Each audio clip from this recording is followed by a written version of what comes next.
Hey everyone, what up? Matt Kaiser here, and Happy birthday to you. Happy birthday to you.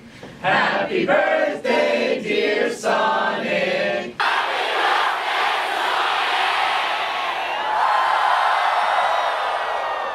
happy birthday, Sonic! Yep, Sonic the Hedgehog is now 35 years old. Debuting in 1991 as Sega's masked rival to of course Mario from Nintendo, the Blue Blurs has cemented decades of history, multiple in fact, throughout the franchise, and has become an icon in pop culture, thanks to multiple games, comic books, toys, TV shows, and even now, a multi-billion-dollar movie series, and has become important for not only my childhood, but also made me the gamer that I am today. So in celebration, I gathered fellow other SonicTubers alike, so we can each share our fondest memories with the Bluebird himself, as well as the franchise as a whole. And yes, this video is inspired by both the likes of Nitchgrit Pops with his memories collab video of both Xenoblade Chronicles as well as Zelda, and Upper Nimbus with his memory collabs with Pokemon. So after this video, please check out their channels as well for my inspiration, and watch them as well, especially if you love those other franchises. But with all that said, let's blast through with Sonic speed! Okay! Alright! The Blue Blur, Sonic the Hedgehog, Sega's ultimate mascot, is one which I've been following since I was a ye-old fillet. But before we get talking about the fondest memories of Sonic the Hedgehog, hello, John aka Chicken Fillets here, thanking Mad Kaiser for having me on to talk about the marvellous Sonic the Hedgehog. Now for me, I am of a certain vintage where I was there when Sonic the Hedgehog was released on the Sega Mega Drive. Editing Fillets here, and yes, I keep saying Mega Drive, but that's what it's called over in the UK. I know it's called the Genesis pretty much near everywhere else, but my first ever video game of any sorts. Now Sonic the Hedgehog, I spent many an hour in front of a CRTV just absolutely loving life playing this game. Now was I any good at it? No, I was absolutely not, because I was just a tiny wee guy at the time. But what I do remember is being ilked on by my dad and my mum saying, get on, come on, get further onto the first level. And I always remember getting past Green Hill Zone for the first time and just having that sense of pride for getting that far, and then seeing other levels from there on. Also, that music has always stuck with me throughout my childhood and generally my life. Now, even if we look at the rich history of games that Sonic has and that other people have discussed on this list, it always reverts back to me to Sonic the Hedgehog 1. Now, this is a title which I revisit quite often, whether this is on original hardware or on the umpteen thousands of different ports that it has. Now look, this is a very small snapshot of my fondest memories of Sonic the Hedgehog, but if it was not for Sonic the Hedgehog 1, put it this way, I would not be talking to you right now. Now with that all said and done, thank you once again to Mad Kaiser for having me on, talking about everyone's favourite, Sonic the Hedgehog. Texas flows deep, showing mankind to open. You could say that Sonic wasn't just running for fun, but he was on a mission to protect his world, the essence of a true hero. Now, there are moments in life that don't really fade. For some, they just stay with you, and for me, one of those moments just happens to begin with a certain blue hedgehog. When I first encountered Sonic, it was actually at a friend's house, and it was during those times that Sonic became for me more than just a game. It wasn't long after that moment that I noticed Sonic started to show up everywhere. I'd see him in lots of different magazines, especially Sonic the Comic, which made him feel even bigger than the game itself. He also started to appear on TV adverts, as well as the legendary SEGA bus. It was from here that I started to notice something building. With conversations in magazines, there was this quiet excitement Like everybody knew that something bigger was coming, and that something just happened to be Sonic the Hedgehog 2. And can you imagine my excitement when the day finally came, otherwise known as Sonic Tuesday? I knew straight away from the opening credits that I was in for something special. Of course, obviously with Sonic 2 there was also the challenge, you know, the Chaos Emeralds. But what really made Sonic 2 stay with me wasn't just the way it played, it was the way it actually felt. You know, racing through Chemical Plant Zone, where my heart would pound as the water slowly started to rise, flying through Sky Chase Zone, and praying I didn't fall to my demise. And obviously you can't forget the iconic stage known as Metropolis Zone. Such a great level. And when looking back now, it's easy to say that Sonic 2 was just a sequel, but for me it never felt like one. It felt like a moment in time where everything came together. You know, the hype, the gameplay, the music, but more than that, it was there when I needed it the most. And maybe that's why even now, out of all the 16-bit Sonic games, this is the one I always come back to. Not just because it's a great game, but because of what it meant to me. And no matter how much time passes, some things never lose their magic. It's mad to think that the blue blur is 35. It really doesn't feel real. He seems like he really hasn't been around that long. But when I stop to think about it, how I grew up with him through cartoons, playing my first Sonic game with Sonic Heroes, and just how present he has been in my life, with movies, newer and older games, and my nephew's pure infatuation with this blue hedgehog, it actually makes sense that Sonic is now at the big age of 35. And over my lifetime of playing the series, I think one of my fondest memories has to be Sonic and Knuckles. This was my first 2D Sonic game, and I thought it was so cool, not only playing the game, but the cartridge itself. You could flip up the top, and my tiny child brain was blown by this. Did I know what it did at the time? No! But I was an easily amused kid that could get endless joy of flipping the top of this cartridge for quite a while. And quite frankly, that hasn't changed much as an adult. But enough about me being fascinated by a cool cartridge and not for its intended purposes. Let's actually talk about the game. Even though at this stage in my life I was deep into the PS2 and PS1 games along with my Game Boy Color, Sonic and Knuckles was unlike anything I had played. The speed you could get up to just feels insane. It really gives you a sense of thrill, or dread if you missed the route you wanted to take by not being able to navigate fast enough. And listen, while Sonic is cool and all, Knuckles, so much cooler. First of all, he's red, which is clearly better than blue, and he looks really strong thanks to his gloves and the spikes he had on his knuckles. So, it was pure class to be able to play as him and be able to climb surfaces and glide. He also knocks the super out of Super Sonic with a single punch. Literally the coolest Sonic character in my opinion. And if I've learned anything about my opinion, is that I'm always right and everyone else is wrong. Sadly, playing as him didn't make the game any easier. It bested me as a kid, to the point that I don't think I actually finished it. And while I managed it when I came back to it as a big boy adult, it still put up a hell of a fight that made me realise I'm just genuinely bad at games, I guess. Though I do think my favourite memory I have of this game has to be its music. More precisely, Flying Battery Zone. Sweet Jesus on the crucifix, this is a tune! This was probably the first game where I set the controller down and just listened. Allowed my ears to be enriched by the sounds coming from my TV. Like, it's just a bop. You hear it and you can't help but feel compelled to start dancing. It just flows through your body as it possesses you. I don't think I ever expected that from a game as a kid.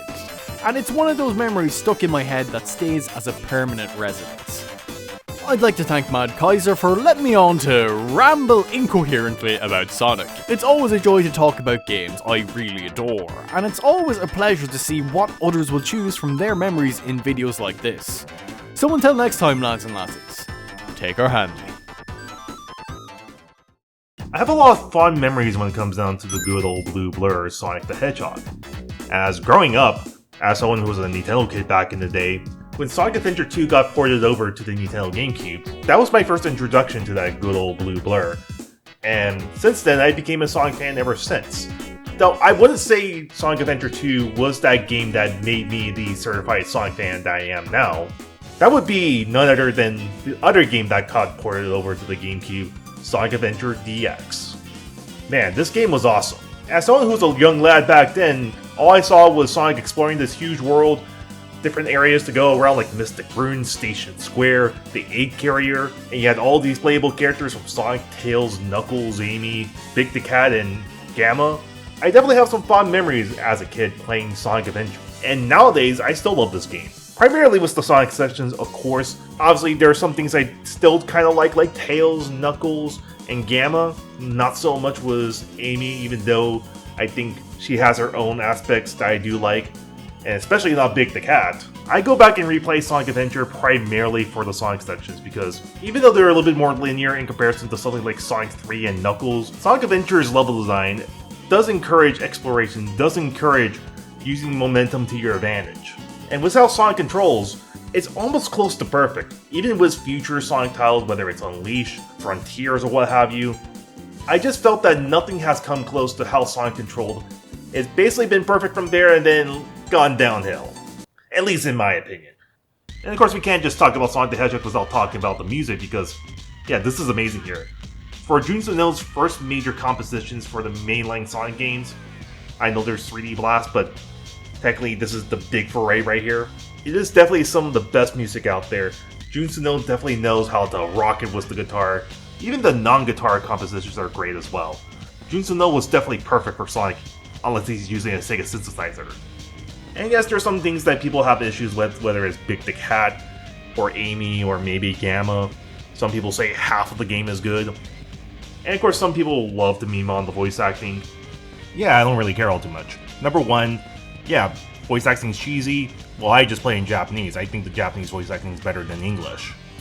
Oh, half the game's good. Well, guess what? You only spend all your time on Big the Cat, Amy Rose, or Gamma. And it's always this whole aspect of, oh, 100% of the game has to be good. I don't really subscribe to that aspect. If you're going back to replay a game, you're replaying the game for the great aspects of the game itself. There are some games that you have to go out on 100% to truly experience the game, but guess what? Sonic Adventure is not one of them. And I think overall, for an attempt to try to do a more in-depth story with a character named Chaos, creating a backstory with this main villain, gotta love those early days with SEGA trying to do something different with Sonic the Hedgehog.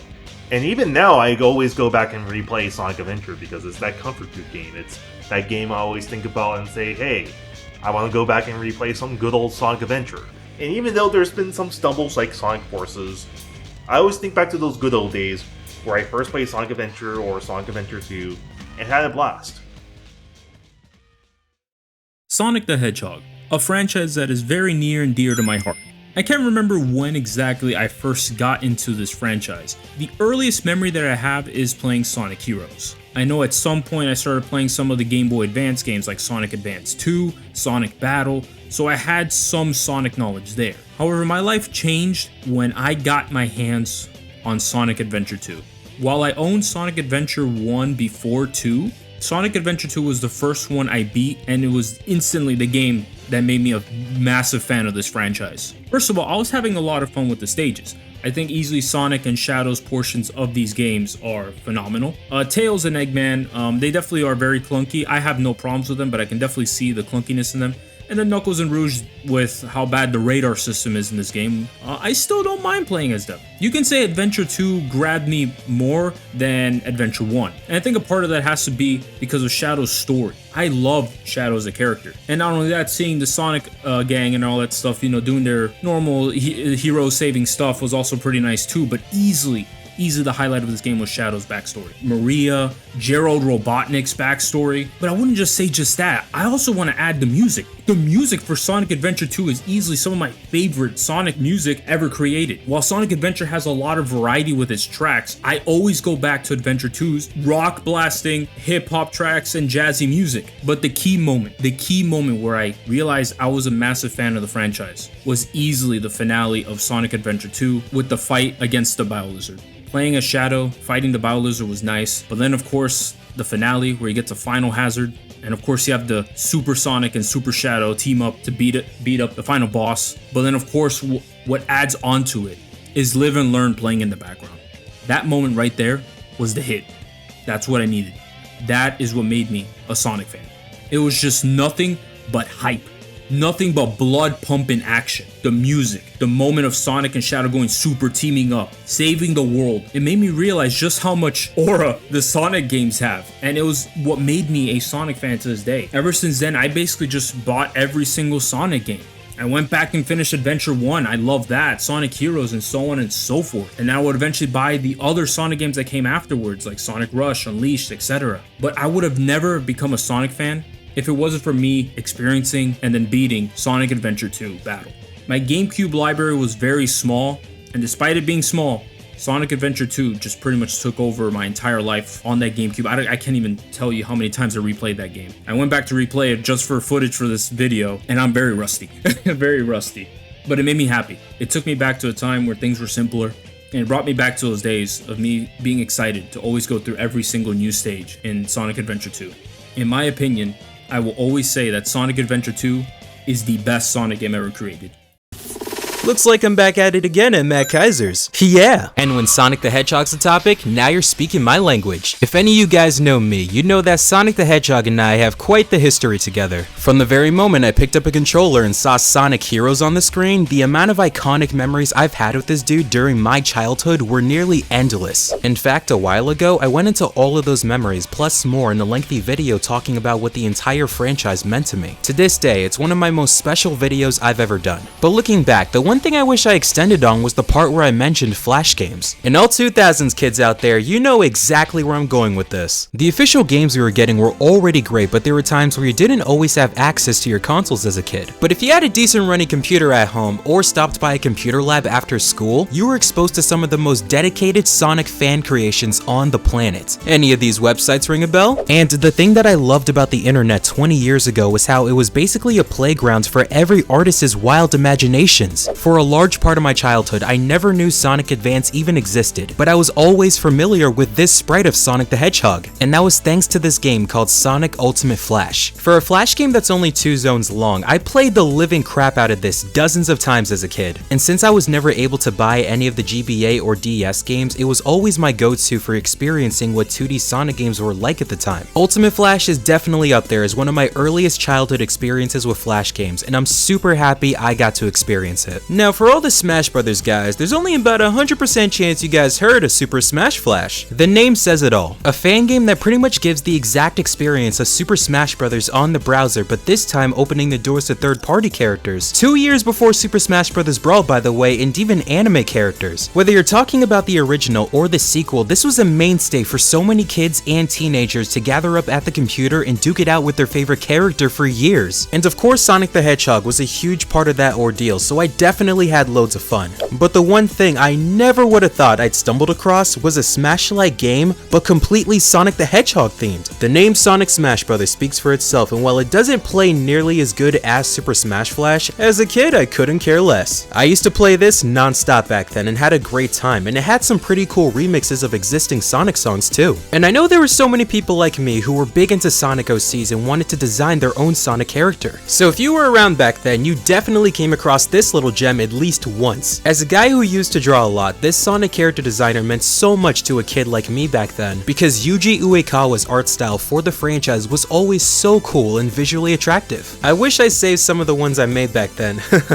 But a Sonic fan creator like this that gave so many options to make your own unique Sonic character was really neat at the time. Now here's a big one. Now while this isn't necessarily a game, the thing I remembered coming across all the time on my regular Flash websites that always captured my attention with a snap of a finger was the series by the name of Super Mario Bros. Z, a Flash animated web series combining the worlds of Super Mario and Sonic the Hedgehog in an epic action-packed storyline with fan service aplenty. Literal fan fiction at its absolute apex. And this was literally one of the coolest things I've ever seen on the internet. Seeing Mario and Luigi fight alongside Sonic and Shadow in these Dragon Ball Z battle sequences always filled my body with so much adrenaline from how awesome it was. And this was also really important for developing me as a Sonic fan because this really emphasized the rebellious action hero aspect of Sonic's character. The same aspect that made me fall in love with the character throughout the 2000s era of games. So yeah, Super Mario Bros. Z was definitely a huge part of my childhood with Flash media. And speaking of action-packed storylines, I was saving this one for last on purpose because this was without a doubt the pinnacle of my childhood with Sonic Flash games. My favorite thing ever to come out of that era was definitely the RPGs, both Sonic RPG and Final Fantasy Sonic X. I don't know what else to say that so many other Sonic fans who grew up with these haven't, but I'll start off by saying that these were probably the first ever RPGs I've ever played in general. No joke. Every single one of these games were the very first to introduce me to turn-based RPG mechanics, and I couldn't appreciate these enough for it. The thing that I loved about both of these series is that just like with Super Mario Bros. Z, it involved the characters in really cool action-packed storylines, while also crossing over characters from different franchises, like Nights into Dreams in Sonic RPG and Mega Man X in Final Fantasy Sonic X. Two franchises that I absolutely love. And they felt so anime with their presentations way before I even knew what anime was. They were both loads of fun to play. And the coolest part about both of these games is that the soundtracks ended up introducing me to so many iconic tracks across various official anime and video games before I even knew what those were. Like years before I even watched Full Metal Alchemist, I heard the very first opening song of that anime and Final Fantasy Sonic X. The battle themes to Final Fantasy VIII and Final Fantasy X, the Japanese opening song from Mega Man X4, all heard it first from Final Fantasy Sonic X. And in Sonic RPG's case, I can't even watch the earlier arcs of Bleach anymore without thinking of Sonic RPG. And hearing the battle theme of Grandia 2 for the first time in Sonic RPG, which became one of my favorite battle themes in any RPG, was awesome. But as soon as I started hearing the soundtrack to Chaos Legion in the later episodes of Sonic RPG, especially Pledge, it legit made me want to play Chaos Legion. The soundtracks just added so much to the experience, but overall, the best thing about both of these RPG series is that they have so much charm and love put into them, and they gradually became better over time, with both of which having a beginning, middle, and a satisfying conclusion. And really, you can apply all of that to these Flash games as a whole. Despite them not being official games, they were put together by some of the most passionate Sonic fans on the planet, and gave countless memories to every kid who grew up with them, which made experiencing the official media from SEGA that much more rewarding as a fan. And it's because of this that I'm always going to cherish my memories of playing Sonic Flash games from the 2000s. I've done it! I've got the head of Sonic the Hedgehog! Wait, what was this video about? Right, I'm supposed to say my favorite memories of Sonic the Hedgehog in celebration of his 35th anniversary. Hey everyone, how's it going? Total Level here, and today I am going to talk about my favorite Sonic the Hedgehog memories. Thanks to Matt Kaiser for having me to do this collab. It's awesome, and yeah, there's so many amazing memories with Sonic the Hedgehog, though for me personally, because I never grew up with SEGA and I never had friends growing up with any SEGA consoles, I never played Sonic until probably like 1997-98, when finally I had one friend who grew up with SEGA consoles, and yeah, he showed me the first Sonic game, right? And it really blew my mind. I just remember thinking like, wow, like where can I get this on like the Super Nintendo or N64? And that's when I kind of learned that Nintendo doesn't make everything, right? Because as a kid, don't know any better, and I'm just like, yeah, Mega Man, that's Nintendo. Yeah, Castlevania, that's Nintendo, right? I don't know, and so playing Sonic, I just assumed, hey, this has to be on Nintendo somewhere, right? Definitely ignorance was bliss back then, but man, it was just blew my mind and really made me wish I had anything Sega growing up, but I never did. The very first Sonic game that I had and beaten, which this is what I'm going to really talk about, is Sonic Advance 2 here. So got this on Christmas Day in 2004, I believe, and man, I absolutely loved it. You play as Sonic at the start, and then as you're playing as him, you unlock other characters, where you got the debut of Cream the Rabbit, you have Tails and Knuckles, which you have to unlock every character through Sonic, because once you unlock a character you can play as them, but to unlock all the characters you have to play as Sonic. And a lot of fun with this one. I love the music level the most, the music zone. is just really creative and colorful and just wonderful to play.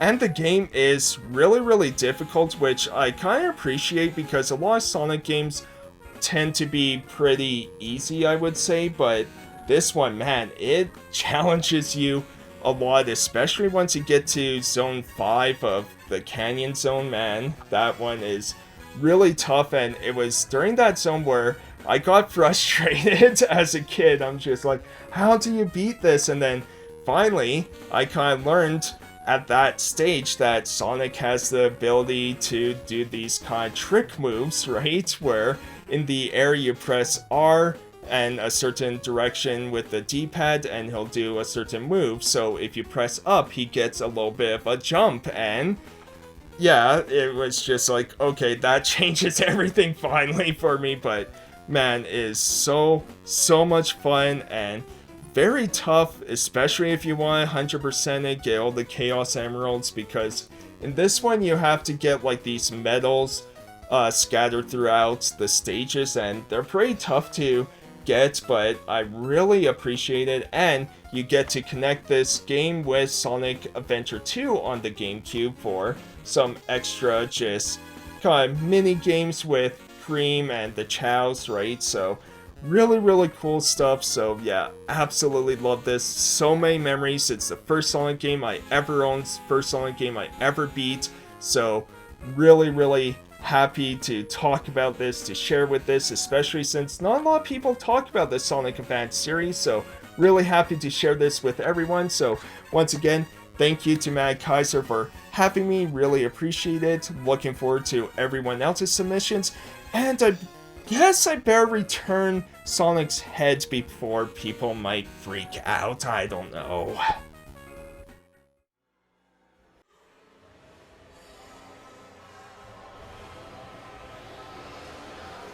Man, what the heck's a Mario Kart? I have Sonic Racing.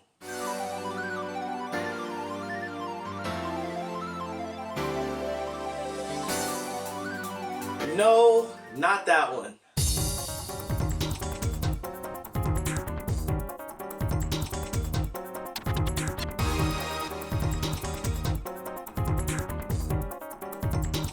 Aw, yeah.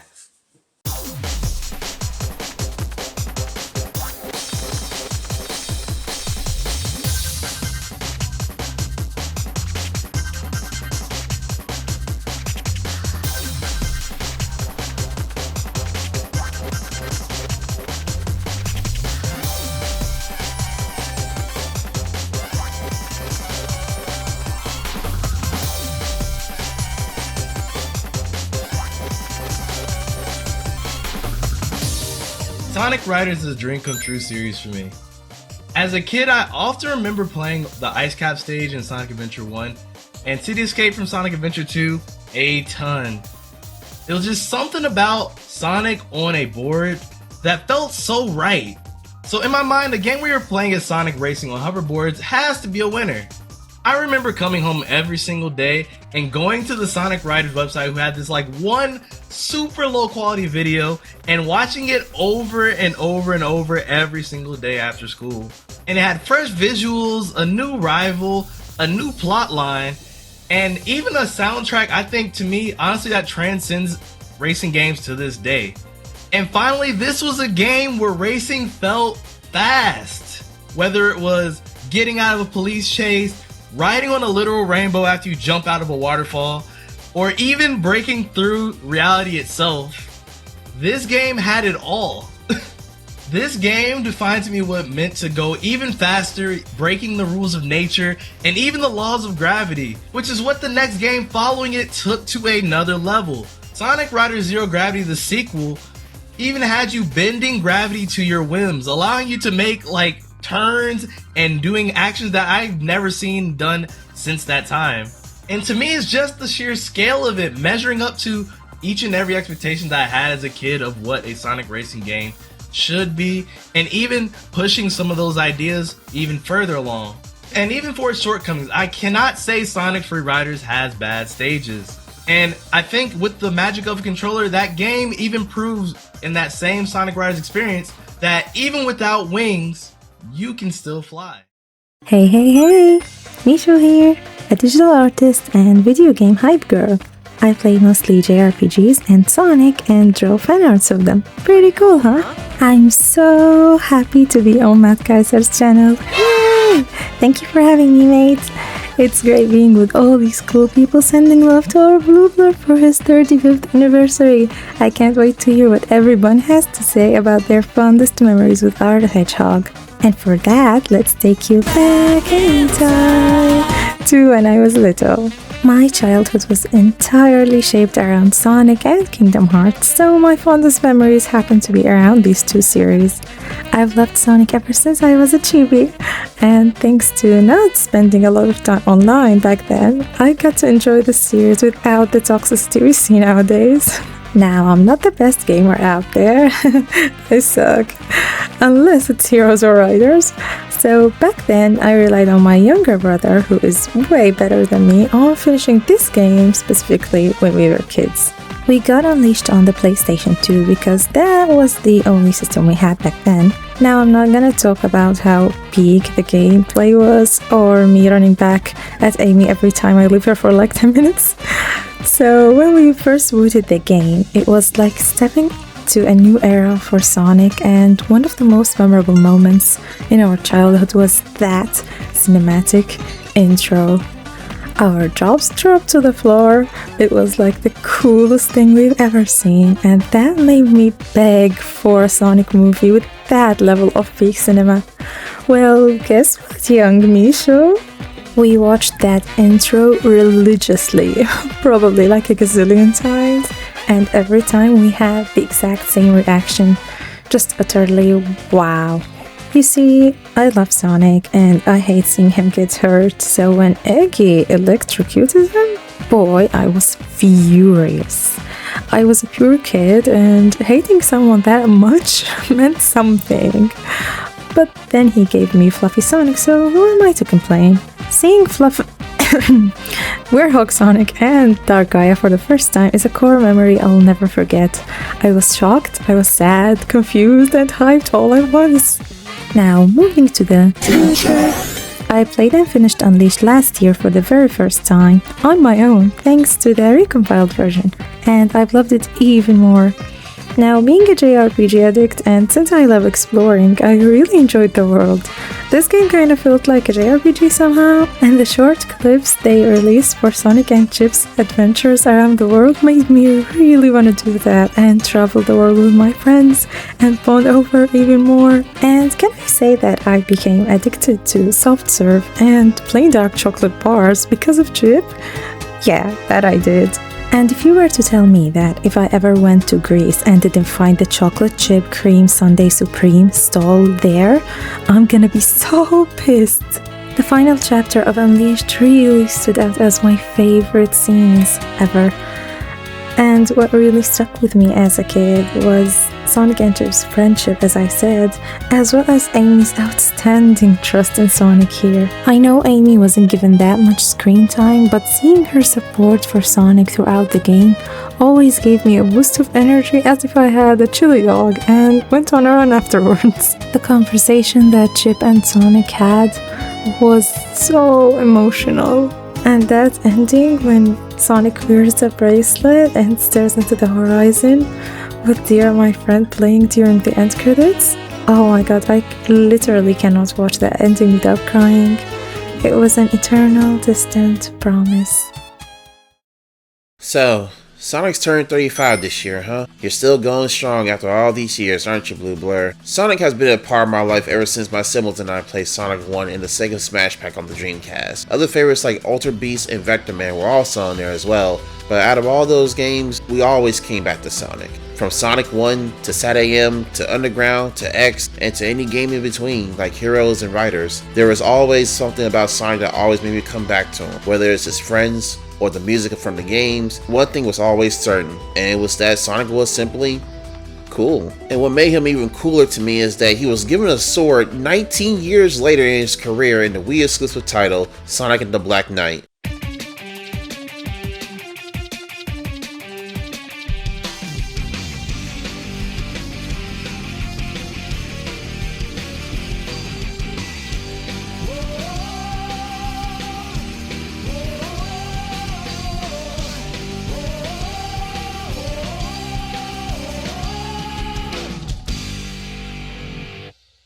Sonic and the Black Knight is one of the 2 games in the storybook series that follows Sonic as he gets isekai into the world of King Arthur and the Knights of the Round Table. Thinking about the fondest memory I have for this game was a bit challenging since there were a lot of moments to choose from.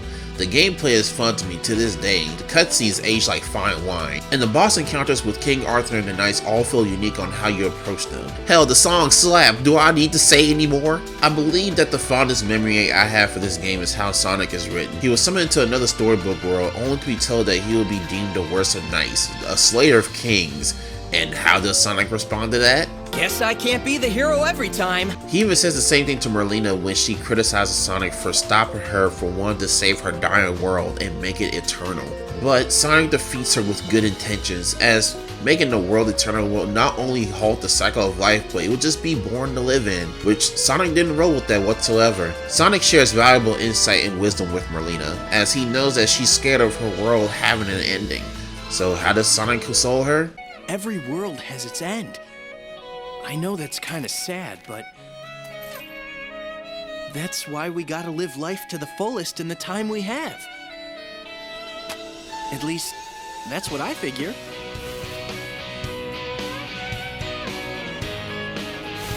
Grandfather. I still tear up to this day when I look at that cutscene. Now that is my night of the win.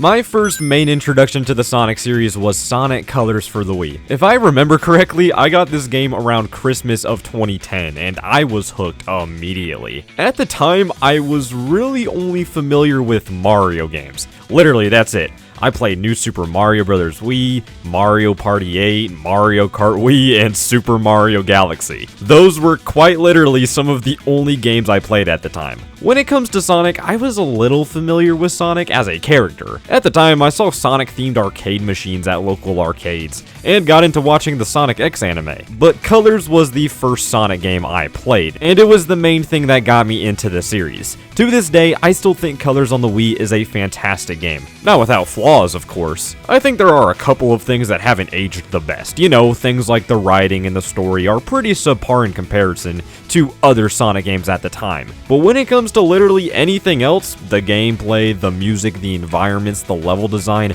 it's all great. I mean, the first time you play the game, you immediately drop into Tropical Resort, which in my opinion is one of the best starting levels in the entire series. For one, the scenery is breathtaking. It's a giant theme park in the middle of space. I love the contrast of the bright and fun town scenery against the space backdrop. It's gorgeous. I could also say the same about Sweet Mountain. Starlight Carnival is okay. I think they could have gone a little further with the Space Carnival aesthetic, but it still looks nice. Planet Wisp though, oh man, this level is great. As a kid, this level is the one that stuck out the most. I love its peaceful yet mechanical vibe. Aquarium Park is also a classic, and to my surprise, it's a water level in a Sonic game that I actually like.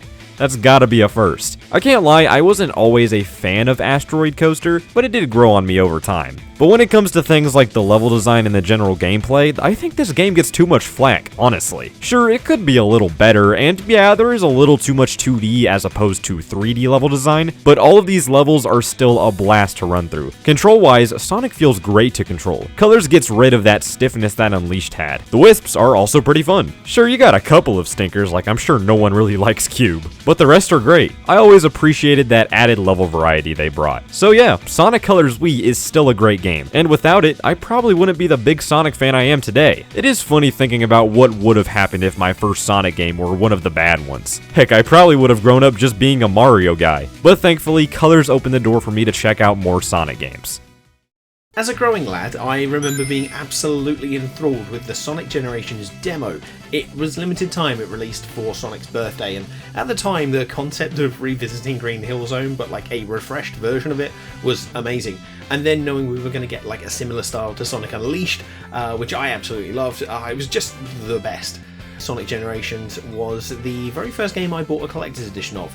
It was really, really cool. Had this awesome statue. It's got art books and stuff like that. I've actually still got it with a sealed copy of the game inside, because I bought a separate copy to open. That aside, it was just such a fresh game. Revisiting these older levels was amazing, and seeing how modern Sonic mechanics upheld in levels like Seaside Hill and Chemical Plant and such, it was just... it was so joyful. I did really like the 2D stages as well. I've grown to appreciate them a bit more as I've grown older and more grey-haired, but at the same time, I was just all about the 3D modern Sonic levels. Like, they were amazing. I think it's a great game in general, but it is genuinely like a perfect celebration game, because it takes the parts of Sonic's incredible history, updates them, makes them fresh and exciting, but it also honours those same very parts that made Sonic's gameplay iconic, like the levels and, oh my god, the music. How have I not spoken about the music yet? Incredible, like remix soundtracks, Jun Senue on absolute fire. I think the best remix piece is actually Big Arms, which was only in the 3DS version. It's like the final boss scene for Sonic 3. It's absolutely unreal, and if you ever get a chance to get hold of just the full soundtrack, it's amazing. It's honestly just a phenomenal game, a perfect way to honour Sonic and his journey thus far, and so replayable. Like, thanks to Sonic Shadow Generations, I've replayed it like 3 times in the last 2 years, and every time it is just amazing. I love Sonic Generations. It's easily a top 5 game for me. Hi everyone, EquesTron here. Big thanks to MattKaiser for inviting me to give my thoughts on a piece of Sonic media that really stood out for me. Now, I could talk about my experiences with Sonic Adventure, the Sonic movies like 2 and 3, or even Sonic 06, which I actually have fine memories of despite it being a not great game. But I wanted to do something a little bit different and choose something that I love dearly that's a bit of a dark horse. And that is Sonic Boom. No, not that one. No, not that one either. Yeah, that's the one! The short-lived but beloved CGI animated series. When it comes to the Sonic TV shows, my experience has been kinda limited, despite being around when the games first came out. Hey everybody, an old man's talking! I've heard and seen clips of the Goofy Sonic show and the more serious Sonic show, but I haven't sat down to watch them just yet, but I do have the DVDs and Blu-rays. Behold! How'd that get in there? Now, as for Sonic Boom, the best way I could describe the show is that this is the Teen Titans Go of the Sonic franchise. A bunch of random adventures that start randomly and end randomly, all in the span of 11 minutes a pop. Unlike Teen Titans Go, which is still on to this day, Sonic Boom only lasted 2 full seasons. As for why I chose this particular series for this retrospective, it's quite simple. I love this series. Yeah, the animation quality is just fine. Really only has like 4 or 5 locations in the entire series, and has no overarching storyline of any kind save for some random multi-part episode. But what the show does have is Sticks the Badger. Okay, that was weird. Anyway, what I was trying to say is that the show has a tremendous sense of comedic timing, clever writing, and fantastic voice acting. Every character's personality is dialed up to 11, and it was such a blast to watch. This includes Sonic channeling his inner Batman Arkham Origins voice. I really think we should run more tests before we push it in. Do it! Amy Rose's not-so-hidden love for Sonic. I just happen to own this homemade Sonic doll, which I keep around for totally legitimate, definitely non-creepy reasons. And of course, Knuckles' non-stop meatheadedness that is subject of many a meme. See? Oh, and the random explosions. I love random explosions. Gosh, you're cute! But really, if I had to pick one part of Sonic Boom that I absolutely treasure, it's... Sticks the Badger. Yeah, that's exactly right, interrupting voice. I absolutely adore... Sticks the Badger. What makes... Sticks the Badger. So great is that... Sticks the Badger. Okay, you can stop now. Anyway, Styx is what really brings the show together and has the most memorable elements. She's one of the few characters that breaks the fourth wall. You see them too? And is the most unhinged of the group. My breakfast is plotting to kill me. I could make a compilation video of every time she makes me laugh, but it would just be every scene that she's in. Except for this part. That didn't make me laugh, it's just cute. Honestly, I can go on, but I only have like 3 to 5 minutes, so Sonic Boom was an absolute joy from start to finish. If you haven't seen the series yet, and you just want to watch some randomness starring Sonic characters, this is honestly pretty fantastic. And if you have seen the series already, and you just want to watch it again, I highly recommend that too. Look, I'm watching it right now! For a show that was born out of a not-so-great Wii U game, I'm honestly surprised about how good this was. I did wish I got another season. I miss these goofballs. Anyway, I give Sonic Boom the series a... Sticks the Badger. Out of 10. Anyways, that's all for me today. Thanks for having me on again, and have a good day. Or night, or whatever. See ya! Oh, by the way, SEGA, if you want to put Sticks the Badger and Sonic Racing Crossworlds, I would very much appreciate it. Thank you. Okay, bye.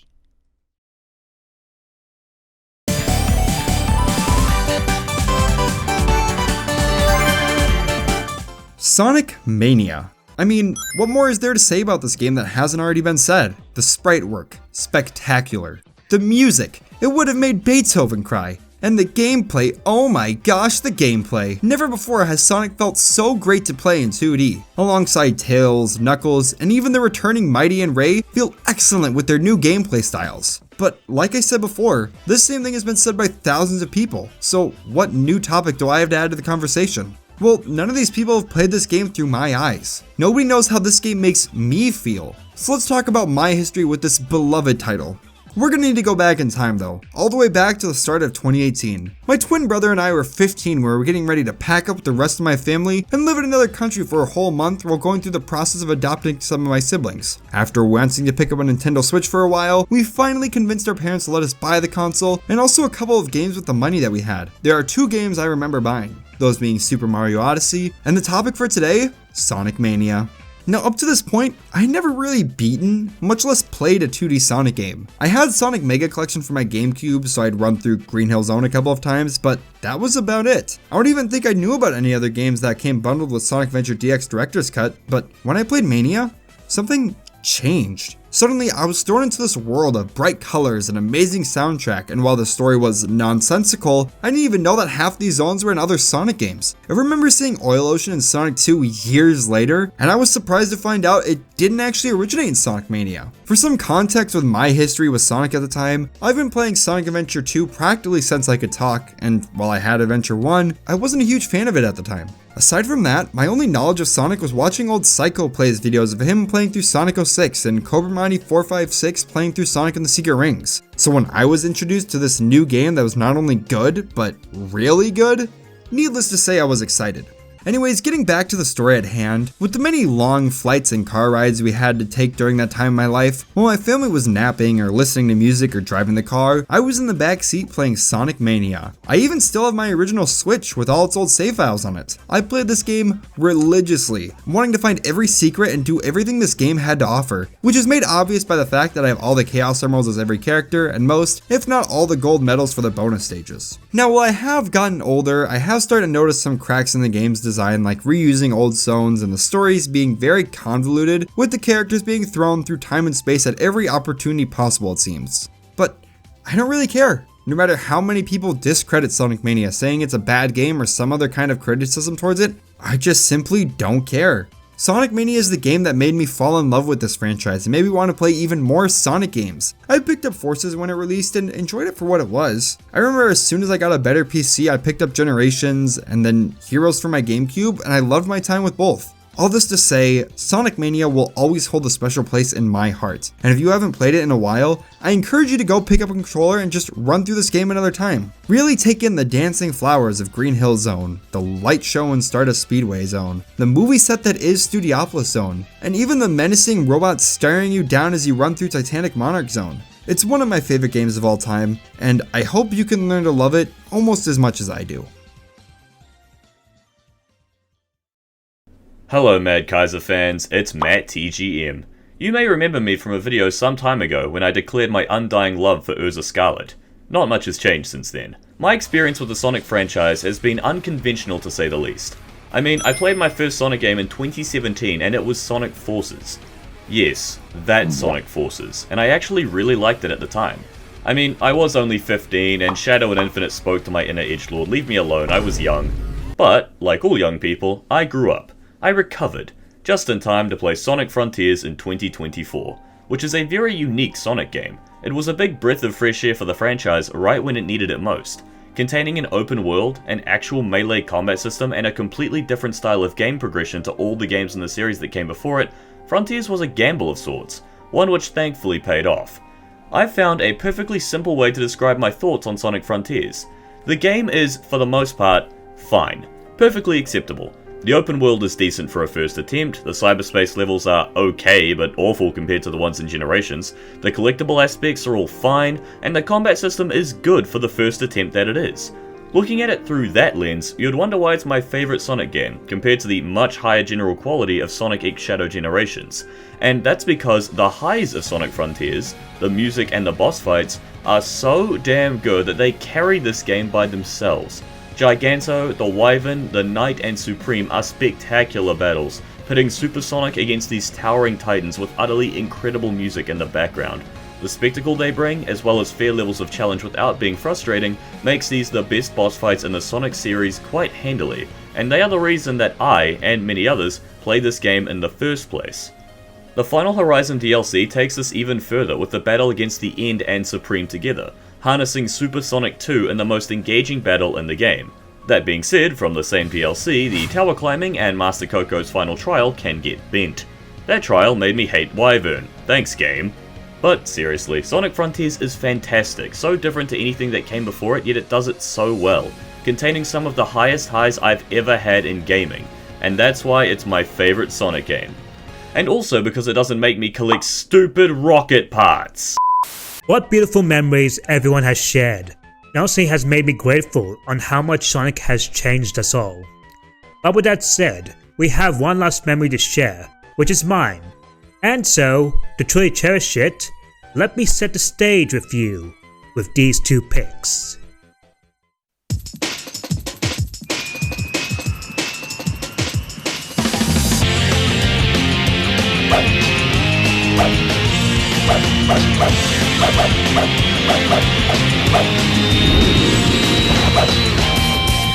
What goes up must come down. Yeah, my feet don't touch the ground. See the world spinning upside down. I'm not impressed with how the sound. I can feel your every rage. Step aside, I'll turn the page. Breaking through your crazy maze. Like a laser beam, my eyes on you. Watch me rule the night away. Watch me save the day. Feel my storm is getting close. Heading your way. Sonic heroes. Sonic heroes. Find you, confine you, defying your blade. Sonic heroes. Sonic heroes. Setting the stage for a hero's parade. Sonic give us a reason and we're on our way.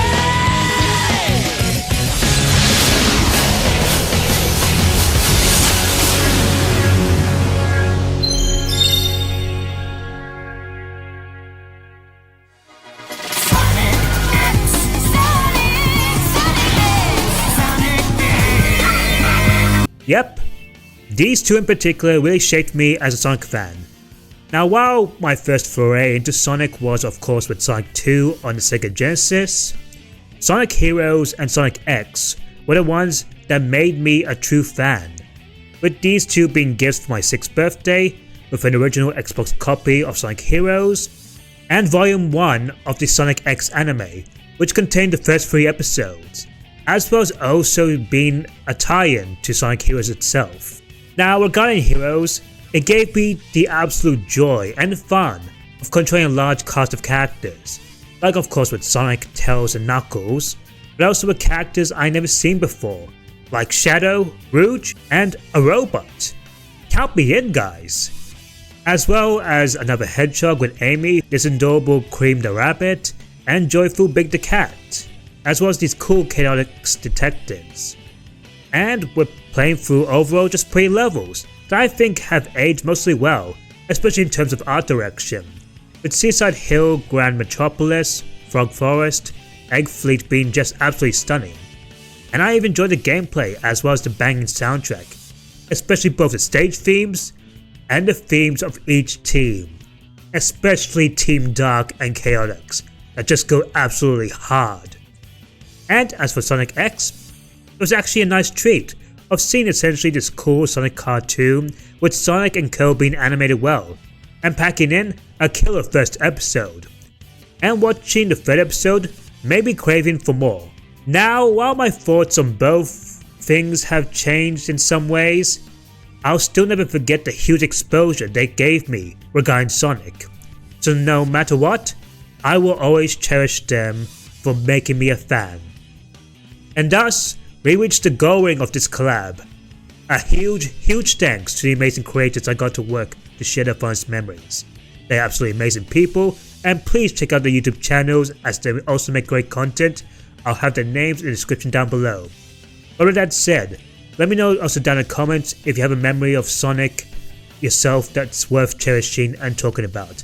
We would love to hear from you. Anyway, if you enjoyed this video, then don't forget to like, subscribe if you're someone new, and hit the notification icon if you want more Sonic content from yours truly. And also, feel free to hype up the video, it really helps out a lot here. But with that said, you can also follow me on my various socials and support me on Patreon, where not only you get ad-free videos, but extra goodies yourself. But as always, special thanks to my patrons and Mad Kaiser, out!